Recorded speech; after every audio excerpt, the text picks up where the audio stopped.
So you go to bed and you just don't think that you're going to wake up like that. But I mean, 4 a.m. I woke up and there was smoke already below my head in the bed.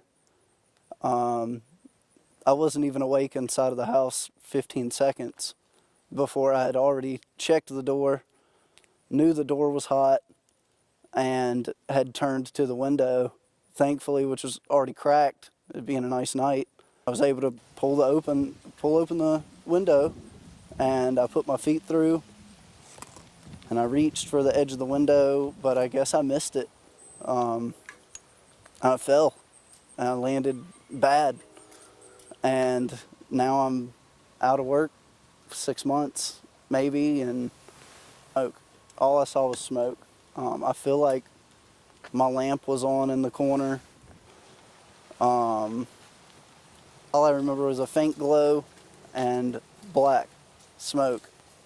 I remember my body, the motions I made, but I don't remember anything visually at all until I'm on the ground.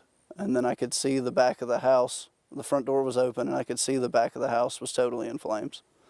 Yeah, I had fallen from this front window to right in front of the door. I thought I was going to have to go back in the first floor to get my mom, but she was already there at the front door yelling for me, I guess. So within 15 seconds, I went from awake to on the ground, both feet broken, fractured spine, and I ended up crawling from here to the neighbor's house.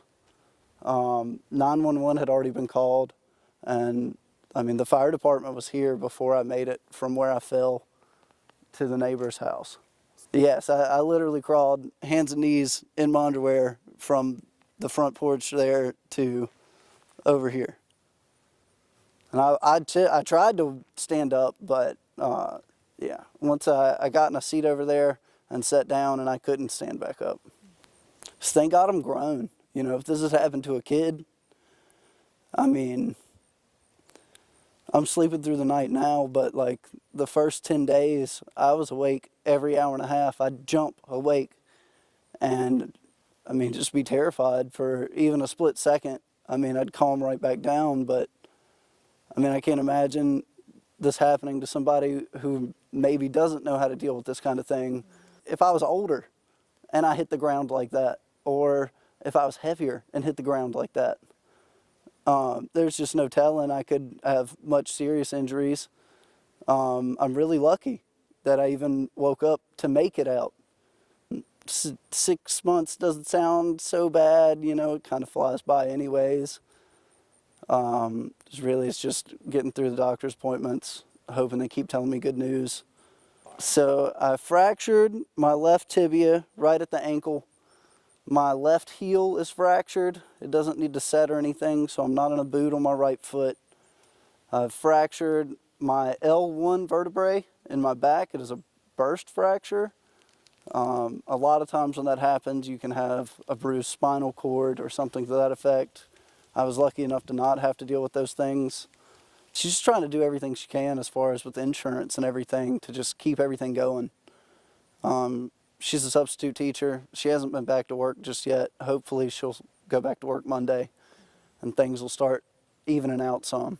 What was she? So nothing has survived in the house as far as we know. I had a buddy stick his head in a second floor window, and I mean, it's hardly recognizable. Your car keys are gone. Every set you had, your ID's gone. You can't even prove that you own your car to get a duplicate made. I'm still waiting on bank cards. Can't get access to my account, and you put all kinds of things in a firebox, spare key, all those things that you just don't think about. The smoke detectors have an expiration date. They're supposed to be replaced every 10 years. Most people don't even think about that. Most of the bedrooms are on the second floor, and I can promise you most of these people do not have an escape ladder on the second floor. If I had an escape ladder under my bed or put up somewhere, I wouldn't have had time to use it. Hindsight's 20/20, but had you checked your smoke detectors? You know, did they die in the first 10 seconds of going off? is one beeping in your house right now, you know? You ignore it, you put it off. That won't happen to me, you know? The same thing everybody thinks. That won't happen to me. If you have bedrooms on the second floor and you don't have a fire ladder, you need one. Not only do you need one, you need to know which way is unlocked on your window. You need to know, can you open it? Is it seized? Is it hard to open? Could your children open the window if they needed to? Practice using the ladder. They're rickety. They're not necessarily the most steady thing in the world. You know, maybe throw it out, climb down it, climb up it. You just do what you can, because anything's better than doing nothing. I didn't even think for a second. I mean, I knew I had to get out. I didn't think I could make it out. I honestly thought the safest decision was to go out of the window. I thought I'd be able to lower myself down enough, but, you know, I missed.